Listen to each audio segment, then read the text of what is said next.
తెలంగాణలోని మున్సిపల్ ఎన్నికల కోసం సీఎం రేవంత్ రెడ్డి రంగంలోకి దిగారు. నేటి నుంచి జిల్లాల బాట పడుతున్నారు. ఇక ఇవాళ మిర్యాలగూడ నుంచి ప్రారంభమయ్యే సీఎం టూర్ ఈ నెల 19న మెదక్ సభతో ముగియనుంది. ఇక మంత్రులు కూడా హైదరాబాద్ వీడి మున్సిపాలిటీలకు మకాం మార్చారు. ప్రచార పర్వాన్ని స్టార్ట్ చేశారు.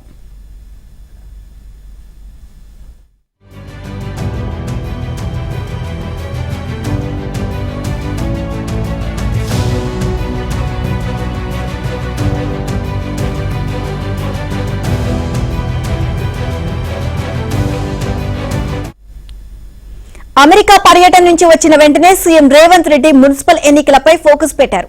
అమెరికా నుంచి బయలుదేరే ముందు వచ్చిన తరువాత పార్టీ నేతలతో జూమ్ సమావేశం నిర్వహించారు.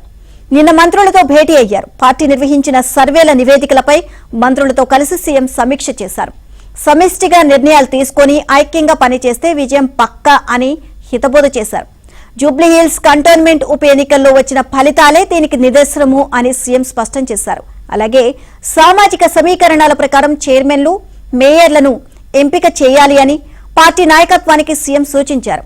ప్రతి స్థాయిలో సమన్వయం అవసరమని, స్థానిక పరిస్థితులను దృష్టిలో ఉంచుకుని వ్యూహాత్మకంగా ముందుకు సాగాలి అని ఆదేశించారు.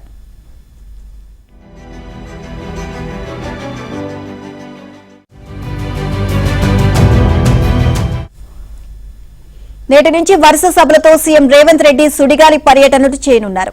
మున్సిపల్ ఎన్నికలపై సభలు, సమావేశాలు నిర్వహించనున్నారు. మున్సిపల్ ఎన్నికల ప్రచారంలో భాగంగా ముఖ్యమంత్రి రేవంత్ రెడ్డి పర్యటనల షెడ్యూల్ను ఖరారు చేశారు.